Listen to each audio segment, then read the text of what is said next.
tudo que aconteceu no passado acabava sendo uma grande profecia para Jesus que havia de vir. Agora, quando é que ele tomou consciência que ele era Deus? Nós não temos um versículo da Bíblia que diga claramente, foi a partir daqui. Mas eu posso ter algumas inferências das passagens bíblicas. Em primeiro lugar, Jesus já sabia que ele era divino pela maneira como ele age no templo.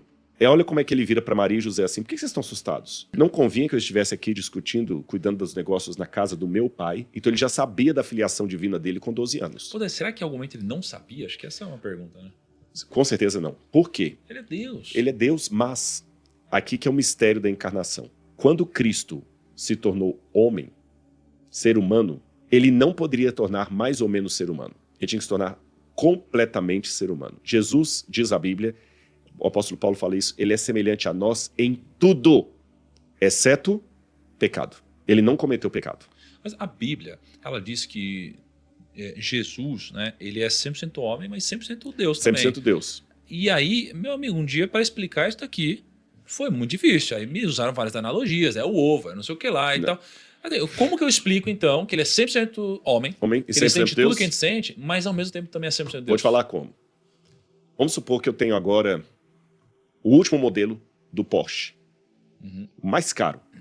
Aquele feito sob encomenda, que no mundo só tem 2 exemplares. E eu tenho um deles. Aí um belo dia, você vai lá no NASP, onde vocês estiveram lá, e me vê subindo a Alameda, num sol quente. Essa época tá muito calor aqui na empresa. Quase 40 graus na cabeça.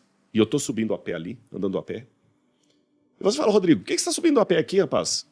É porque esse menino aqui que eu trago pro NASP, ele tem fobia de carro. Ele não pode entrar no carro. Se ele entrar no carro, ele começa a passar mal, ele tem alergia ao banco e tudo mais. E eu preciso trazê-lo.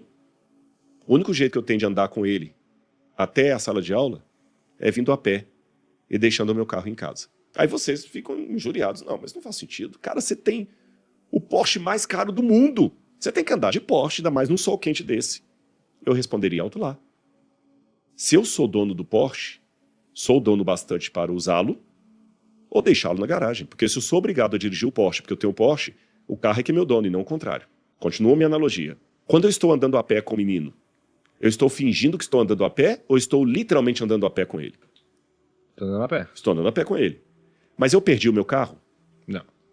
Eu continuo sendo dono de um Porsche? Só que eu não estou usando. Ele está na garagem. Cristo é 100% Deus. Ele não perdeu nenhum atributo divino que ele tem. Mas para andar a pé conosco nesse mundo, ele deixou o Porsche na garagem e literalmente caminhou no meio de nós. Ele não fingiu que estava subindo a Alameda do NASP no sol quente. Ele estava mesmo subindo a Alameda do NASP. E o que eu faço com o Porsche? Está na garagem lá, bonitinho. Se você for lá, vai ver o Porsche bonitinho lá. O apóstolo Paulo fala aqui, ele responde isso usando uma outra analogia que eu vou pedir licença para ler para vocês, que está aqui no livro de Filipenses. Filipenses capítulo 1, Filipenses 2, versículo 5. Tenham entre vocês o mesmo modo de pensar de Cristo Jesus, que mesmo existindo na forma de Deus, não considerou ser igual a Deus algo que deveria ser retido a qualquer custo.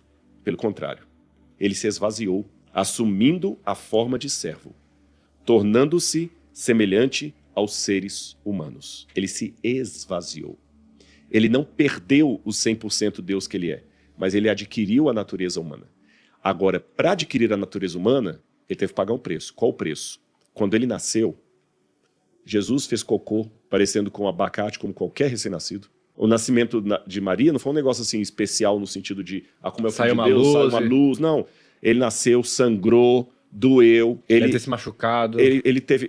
Quando o dentinho de Jesus estava nascendo, ele deve ter tido febre, ele coçava, ele chorava. Se Jesus estivesse aqui hoje, considerando a situação humana dele, ele poderia ser acometido de um vírus, de uma bactéria. Ele teve medo, ele teve fome, ele teve sede. Mas não é mais ou menos isso? Por exemplo, ele poderia ter tido uma doença e morrido. Mas se ele ficasse doente, Deus ia falar: não, isso aqui não vai cumprir o propósito, então ele não vai pegar a doença. Assim. Será que não tá? Era meio que tipo, você é humano enquanto não tiver algo que possa te afrontar a vida. Porque no momento que isso for acontecer, não, peraí, eu preciso te proteger, isso não pode acontecer. Mas isso é com cada um de nós. Diz que não cai uma folha do céu sem que Deus permita. Sim. Então isso não é nenhum privilégio de Jesus. Eu estou vivo até hoje, eu podia ter morrido ontem. Sim. Mas Deus não. Eu quero que ele continue vivo. Então, e pelo contrário, isso que você está falando mostra ainda mais a entrega dele à vontade do Pai. A entrega dele à vontade do Pai. Tanto é que, quando ele vai ser crucificado, ele demonstra que aquela não era bem a vontade dele. Ele fala, né? Pela sua Sim. vontade. Ele fala, Pai, Então, esse é o único se possível, momento- afasta de mim esse cálice. Isso. Mas se não for possível, faça-se a tua vontade e não a minha. Quer dizer que a dele não era aquela. Ou seja, daqui Ele queria a viver, né? algumas horas, não sei quando, a gente vai chegar nesse momento. Aham. Que o ponto Porque Jesus agora tem 12 anos. Caraca, esse é o único momento que ele sofre, que eu vejo ele sofrendo. Não o único, mas que eu vejo ele muito homem nesse caso. Sabe? Meu Deus, muda. Literalmente Pai, não é sofrendo, né? isso. Pelo amor de Deus, se der, me tira, me livra, né? Enfim. E aí, vamos lembrar que estamos na primeira parte. Mas ele só, tem mas eu 12 não terminei anos. a resposta. Opa. Nessa questão, então, dele estar 100% homem, repetindo, deixando o carro na garagem, então ele está andando a pé, sentindo o sol quente, a alameda, a perna doendo, ele está andando a pé. Sendo assim, Jesus não usou a onisciência dele, ela ficou na garagem. Onisciência, para quem não sabe, que não está acostumado com a linguagem teológica, é a capacidade divina de saber tudo. Deus não aprende, Deus sabe. Deus não raciocina, Deus sabe. Ele não chega à conclusão, ele já sabe tudo. Mas para se tornar homem, ele pegou essa capacidade dele e deixou em stand-by. Deixando em stand-by, Jesus teve que aprender, como qualquer criança. Então, é interessante que, embora a Bíblia demonstre que ele já tinha a consciência de ser o Filho de Deus aos 12 anos, ele não tinha todos os detalhes, porque a onisciência dele ficou guardada, ele esvaziou. Então por isso ele perguntava e tentava estudar. E quem deve ter dado os primeiros testemunhos de quem ele realmente era? Maria. Maria e José, ela que deveria contar para ele, olha, quando você nasceu, meu filho, um anjo de Deus veio até mim, falou que no meu ventre estava o Filho de Deus, você é o Filho de Deus, etc, etc, etc. E aqui para mim levanta uma coisa muito surreal de Jesus, que é a fé dele. Porque ele teve que aceitar todo esse testemunho de Maria pela fé. Ele não tinha evidência externa alguma. Porque ele não lembrava, ele era um bebê recém-nascido. Ele tinha o testemunho dela. Olha, os magos vieram do Oriente, Herodes tentou te matar, o anjo apareceu para os pastores vieram, depois Ana e Samuel lá no templo confirmaram, você é o Filho de Deus. Ela mostrava as profecias de Isaías para ele. Uma vez eu lembro que um amigo judeu falou assim, é mentira, porque mulher não podia tocar na Torá. De novo pegando a ideia talmúdica. E no Talmud tem duas afirmações. Tem um rabino que fala que o homem que ensina a Torá para sua filha está colocando na prostituição, e tem rabino no Talmud que fala que o homem deveria ensinar a Torá para a filha, porque é a filha que vai ser a primeira professora dos filhos. Então Maria provavelmente foi a primeira professora de Jesus, e ela talvez citou para ele o texto de Isaías que você leu. Lembra que o profeta Isaías escreveu que uma virgem ia dar à luz a um menino e chamá-lo de Emanuel? Eu sou essa virgem. Eu não tive relações com José. E você nasceu. E ele ficava ouvindo aquilo tudo, aquilo tudo. A primeira vez que Deus vai manifestar audivelmente e visivelmente para Jesus é no batismo dele. Quando ele ouve a voz de Deus falando, este é o meu filho amado em quem me comprazo, ele já estava em volta de 30 anos. Até ali, toda a segurança que ele tinha, que era o Filho de Deus, era baseada pela fé, no depoimento de Maria e no estudo das Escrituras. Olha só que interessante. Cerca de 600 anos antes do nascimento de Jesus, tinha uma pessoa chamada Isaías. Isso aí me pega muito, esse negócio aí. Mas te pega muito? Fala aí. Fale mais sobre isso. Porque ó, muitas vezes, né, o Isaías ele é chamado como um profeta messiânico. Então, é isso mesmo. Né?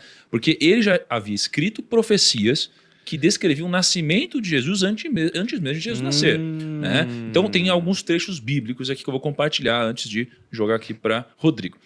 Isaías 7,14 diz assim, ó, portanto, o mesmo Senhor vos dará um sinal.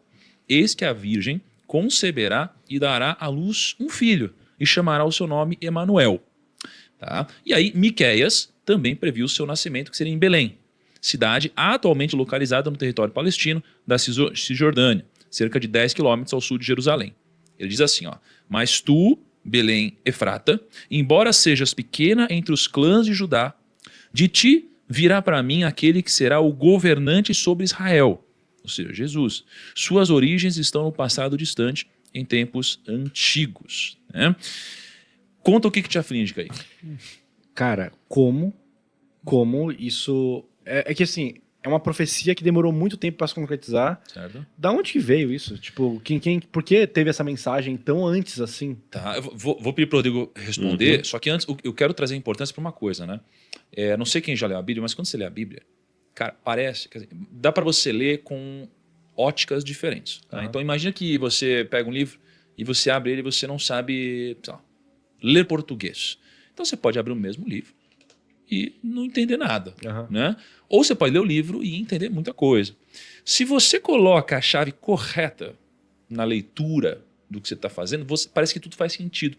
Então, quando você descobre ou entende que Jesus vem depois aqui na Bíblia, parece que tem vários momentos da Bíblia que vão te preparando. É como se você lesse a Bíblia inteira te preparando para o que ia acontecer, que seria Jesus ali. Né? E uma dessas evidências são, obviamente, essas profecias que aparecem aqui, mas tem muitas outras que vão aparecer no Antigo Testamento. Né? Então, assim, Rodrigo, qual que é a importância, né, de a gente ter profecias? Que é até uma coisa que eu vejo no dia a dia hoje e me questiono. Falo, poxa, vai acontecer tal coisa. Isso vai acontecer. Por que vem um profeta e me fala que vai acontecer, ao invés de simplesmente não me falar nada e esperar acontecer? Né? Porque eu sei que existe uma função, né, nisso tudo. Qual que é o sentido disso? Porque, só antes de responder, porque parece que quando teve essa profecia, ela claro, deu muito norte para muitas pessoas, mas causou mais a ira dos reis que eram atuais, que falaram assim, como assim vai nascer um cara que vai mandar em tudo? E eu? Entendeu? Parece que teve um... E até perde um pouco do... Assim, as pessoas ficam... Nasce alguém e fala, vai ser ele o Messias. Isso aconteceu. Aí não era. Não, agora vai ser ele. Não era. Vai ser ele. E aí nasce Jesus e fala, não é ele. Então fica aquela coisa, né? Sim. O sentido de Deus em dar a profecia não é necessariamente assim, para levar as pessoas a crerem. Eu digo que essas evidências... Aliás, o Tiago colocou isso bem no início, quando eu falei das evidências históricas de Jesus. Elas têm a sua função, tem o lado racional da fé, é importante. Por isso que eu estou aqui, né? Agora, por outro lado, isso não pode jamais superar o lado do sentimento. O que eu sinto por ele, o que ele faz na minha vida, tá certo? É como uma relação matrimonial. O que faz você ficar com aquela pessoa e querer envelhecer com ela? O fato de você amá-la, ponto final. Agora, uma vez que você tem essa convicção, é importante que na relação tenha momentos de amor, de dedicação, de compreensão, de respeito, de valorização, de surpresa no aniversário, coisas dessa natureza. Tá certo? Então, eu digo que as profecias, as evidências de Deus, são elementos que vão colocando a relação ainda mais segura. É quando você olha para a pessoa, já sabendo que você a ama e fala assim, eu me casaria com você de novo. Ou um pai olha para você, eu teria você de novo hoje, porque você está me dando muita alegria. Então, a profecia, as evidências bíblicas são esses elementos, como se Deus falasse assim, filho, eu vou te dar um GPS. Você vai sair de casa, mas eu vou te mostrar para onde você vai passar. E ele avisa por antecipação, é o Waze. A profecia é como se fosse o Waze de Deus. Eu vim agora de Engenheiro Coelho lá dirigindo, o Waze, carro parado à pista. Ele me avisa.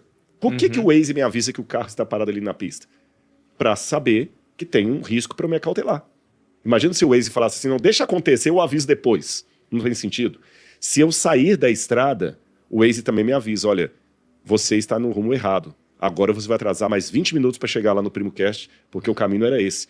Ele já me apontou qual era o caminho e quanto tempo eu gastaria até lá. Isso é apenas para refletir. Com relação à profecia propriamente dita, toda a Bíblia foi escrita para chamar a atenção do mundo para a vinda do Messias. E a sua volta. Ele vai voltar. Isso é uma outra coisa importante. A biografia de Jesus não termina com a ressurreição. Ele deixou um hiato aí, a promessa que ele vai voltar. E 100% da Bíblia, do Gênesis ao Apocalipse, são para isso. É por isso que muita gente pergunta assim, por que a Bíblia não fala nada sobre os dinossauros? Por que a Bíblia não fala nada sobre a Índia, sobre a China? Por que a Bíblia não fala nada sobre o que estava acontecendo aqui na América? Foco. Questão de foco. Já que eu estou num universo que vocês falam muito de empresas, por que o especialista em laticínios não está imprimindo livro? É porque o foco dele é laticínios. Simples assim. Se eu entrar numa fábrica de laticínios, eu falo assim, mas cadê os livros? Cadê as impressoras aqui? O foco, o business dele é esse aqui. O business da Bíblia é mostrar Jesus, a vinda do Cristo e a sua volta. Por isso que conta a história do povo judeu e não conta a história de outros povos, é porque é dos judeus que viria Jesus. Por isso que conta o começo da igreja preparando para a volta dele. Tá certo? E nesse aspecto, todos os profetas, mesmo que dessem profecias localizadas, olha, rei, você está errando por causa disso, mas a maior profecia é, lembre-se, o Messias está por vir. Nesse sentido que Isaías, capítulo 7, fala que a virgem vai conceber e dar à luz a um menino. Só que aí tem um problema. Muita gente pensa que isso aqui é cristão que inventou. Por quê? Porque no original hebraico, Isaías fala o seguinte, eis que a virgem está, eis que a alma. Alma, ao pé da letra em hebraico, não é bem virgem. É uma jovem em idade de casamento. A palavra virgem em hebraico seria betulá, betulá. E aí tem uma tradução da Bíblia para o grego, chamada Septuaginta, que traduziu alma, jovem, por Partenos, virgem. Então a acusação que é feita é o seguinte: os autores do Novo Testamento se valeram da tradução grega de Isaías e cometeram um equívoco, achando que Isaías estava dizendo que a virgem ia conceber, quando ele falou que a jovem ia conceber. E esse erro passou pelo Novo Testamento. Entendeu? Eu tenho a resposta para isso, se vocês quiserem. Eu só levantei a lebre, porque alguém pode estar assistindo e falar assim: isso que eu estou falando não é verdade, Isaías, por que ele não contou a verdade? Na verdade, existem muitos hebraístas que dizem que a palavra alma, jovem em idade de casamento, e betulá são sinônimas. Tanto é que na versão aramaica de Isaías, a palavra alma é traduzida por ptulá. Ptulá, que é muito parecido com betulá. E uma jovem naquela época, em idade de casamento, era, até que se prova o contrário, uma menina virgem. Tá certo? Então não foi um erro de Mateus, aqui nem de Lucas. E por que Jesus tinha que nascer de uma virgem? Os judeus já esperavam que os grandes homens de Deus, para demarcar que eles tinham uma missão importante, eles tinham nascimentos fora do comum. Pode ir lá que todas as matriarcas do povo de Israel, a começar com Sara, Lia, Raquel, Rebeca, todas elas, quando deram à luz, ou eram de idade avançada, ou estéreis, não podia ter filho, ou seja, foram nascimentos miraculosos. E aquele que estava por vir tinha que ser um nascimento mais miraculoso ainda, sem a participação humana, sem a participação de José. Por isso que Jesus tinha que nascer de uma virgem, contradizendo todas as outras formas de nascimento que nós temos nesse mundo.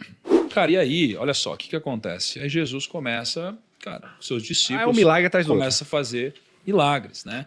E tem uma passagem, talvez uma das mais relevantes para mim na Bíblia, que a gente inclusive visitou em Israel, que é o lugar onde Jesus faz o Sermão da Montanha, né? O Sermão do Monte, lá na Galileia. Você lembra que a gente foi? E aí tinha quase que uma mini montanhazinha, tinha um púlpito, dava para ver um... Sim, sim. Né?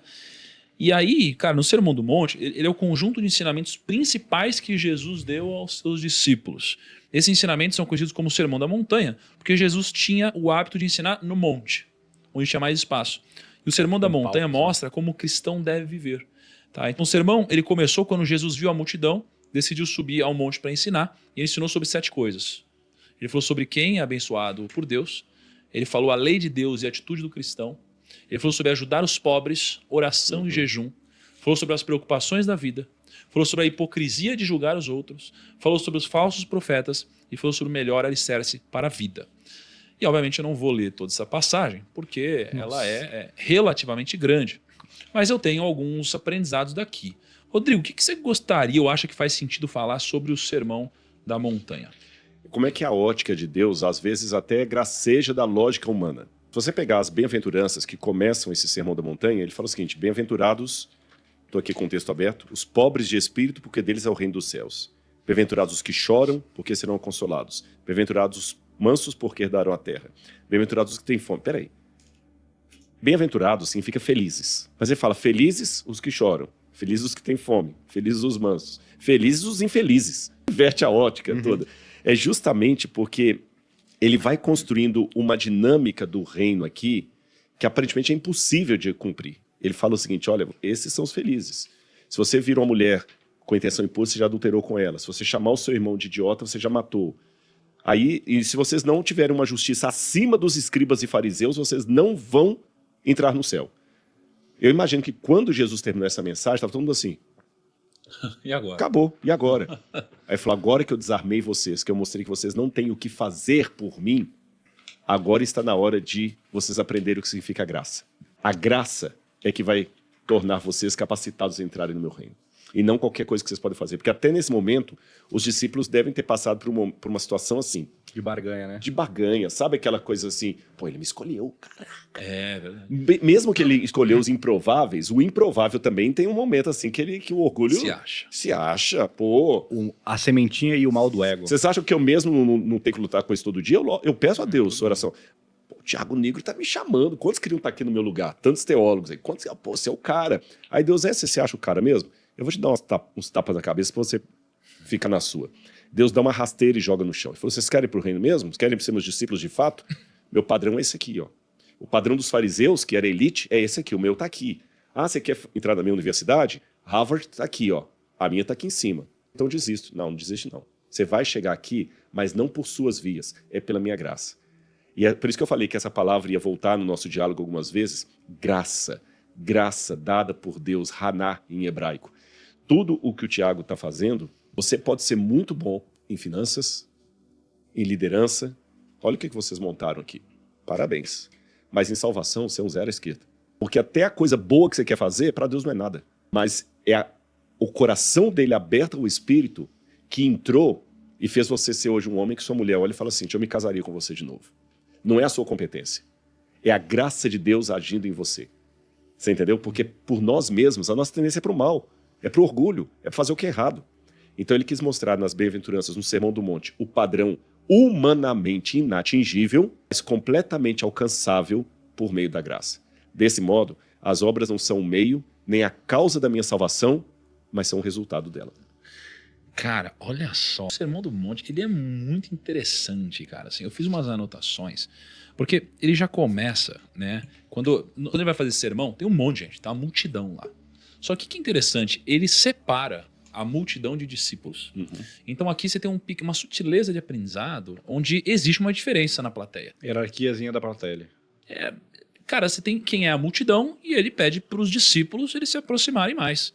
E aqui a gente já vê o seguinte, bom, se tem uma diferença entre multidão e discípulo, qual é a diferença de ambos? Né? E eu acho que a diferença, ela está na pergunta de ambos, né? Porque a multidão geralmente está lá por quê? Quer ver um milagre. Esse cara aqui, vamos ver o que esse cara vai fazer. Ele faz mágica, ele cura as pessoas começam a enxergar, ele transforma água em vinho, sem álcool e tudo mais, né? Então, assim, esse cara ele faz um monte de coisa. Eu quero ver a mágica que ele vai fazer, essa é a multidão. A multidão é aquele que vê as fofocas na internet, ou vê alguma coisa, meu, deixa eu ver o que é, deixa eu ver, quero ver o que vai fazer, quero ver como que vai ser agora. Me prova, vai. Isso é a multidão. A multidão é o interesseiro, é aquele que chega aqui e fala assim, meu, pelo amor de Deus, me dá um dinheiro, pelo amor de Deus, me ajuda, pelo amor de Deus, me dá tal coisa, me faz tal coisa, me cura. Essa é a multidão. O discípulo, ele não pede isso. O discípulo, ele se pergunta o seguinte, cara, o que eu posso fazer para ser mais parecido com você? Esse é o discípulo. A multidão pergunta, o que você pode fazer por mim? Então, essa pequena sutileza de pergunta era importante para que a gente entenda na nossa vida o discipulado. Né? Então, o que nós temos que fazer? Cara, qual que é o modelo de ser humano a ser seguido aqui? Cara, é Jesus. Então, assim, o que Jesus pode fazer por mim? Jesus pode me curar, Jesus pode me dar... Não sei o que lá. Ele pode fazer um monte de coisa, mas a pergunta é o que eu preciso fazer para ficar mais parecido com ele. É aqui que tem que estar o nosso direcionamento. Pô, Jesus é humilde, Jesus é um bom comunicador, Jesus perdoa, Jesus... Então eu tenho que me esforçar para ser mais parecido com ele. E não assim, Jesus, faz esse milagre para mim, por favor. Isso aqui é a multidão. Eu preciso ser mais parecido com ele. Sim. Pensa só, você quer ganhar dinheiro. Cara, você vai modelar alguém que tem grana. Como que você vai modelar alguém que tem grana? Você vai tentar agir de uma forma mais parecida com ela. Então, aquele cara se comunica assim, então vamos comunicar assim. Ele pensa assim, vou tentar pensar assim. Ele age assim, vou agir assim. Eu fiz isso e eu acho que eu fiz até demais, porque... Até a bagunça. Assim, tudo que eu sou desorganizado, Culpa do primo. Culpa do primo. Só que aí, se você é parecido, você concorda que se você é parecido, se você pensa parecido, se você age parecido, os resultados tendem a ser parecidos? Sim. Então, assim, se você quer modelar Jesus, a pergunta é o que eu preciso fazer para ser mais parecido com esse cara? E os discípulos estão mais próximos do que a multidão. Então aqui você já tem um baita aprendizado. Porque até mesmo a gente vê que pessoas que estão na multidão, até mesmo no nosso cenário, a galera não modela você. Ela pergunta para você o que ela tem que fazer, ou então ela quer a solução fácil. O que você fez, né? Ele não perguntou, vou modelar e vou fazer a trajetória. Porque a trajetória já todo mundo conhece, mas o cara, ele só quer saber assim, não, eu tenho R$1.000, eu quero fazer esse negócio virar 1 milhão em 2 anos. O que você pode fazer por mim, né? O que você pode fazer? Se eu te dar, você faz isso? Você fala, não, cara. É interessante que quando o Lutero traduziu a Bíblia para o alemão, e depois vem o Dietrich Bonhoeffer, que foi um mártir do século XX, eles pegaram a palavra discipulado e traduziram para uma maneira alemã que, para mim, foi a língua que melhor traduziu. Nachfolge. Nachfolge, em alemão, significa seguir atrás imitando. Seguir atrás imitando. Nachfolge, que é discipulado em alemão. E agora, coisa que vocês colocaram aí que eu concordo plenamente, eu fiquei pensando algo que alguém pode estar questionando do outro lado. Quer dizer, então, que os discípulos são a elite de Deus? Se eu falar que os discípulos são a elite de Deus, porque, como você falou, a multidão não quer imitar, a multidão está lá, quer um relacionamento mais distante, até pelas comparações. O discípulo não, o discípulo é assim, assim, assim, assim. Então, os 12 eram a elite de Deus, era o Dream Team, mas vocês não falaram no começo da conversa aqui que Jesus escolheu os improváveis, que eles eram cheios de defeitos. Sim. Eu até li a anedota aqui do problema de Pedro e tudo mais. Aí que vem um lado lindo da graça. Jesus podia discipular todos. Por que ele discipulou só alguns e deixou o outro como multidão? Não é porque aqueles que ele discipulou, que ele escolheu, eram melhores que os outros. É porque Deus em si mesmo se basta, mas ele prefere contar conosco. Deus podia falar do evangelho dele para toda a galera, porque isso aqui vai dar mais de 1 milhão de views brincando. Mais de 1 milhão. Deus podia falar diretamente com cada um em sonhos. Mas por que ele escolheu o Tiago para poder abrir esse canal, para eu estar aqui? Por que ele escolheu a mim e vocês? Se ele podia falar direto. Porque Deus nos ama tanto, que sabe quando você vai num restaurante muito legal e você come uma comida deliciosa e fala assim, gente, eu queria que fulano estivesse aqui para experimentar. Ah, é verdade. Você vai para um parque legal ver a aurora boreal. Eu não fui lá até hoje. A Laura é doida de conhecer. Se eu fosse algum dia a aurora boreal sozinho, eu falo assim, pô, eu queria que Laura visse isso aqui. Deus sente tanto prazer em ver as pessoas transformadas. Sabe aquele negócio assim, eu não vou rir sozinho. Alguém mais tem que ouvir a piada. Uhum. Eu vou dar para os meus filhos alguns privilégios que eu tenho. Por isso que nós somos criados à imagem e semelhança de Deus. Esse é o Espaço em Cenas. Se você gostou do conteúdo, não se esqueça de deixar o seu like e se inscrever. E se você quiser continuar se informando, assista o próximo vídeo que está aparecendo aqui na tela.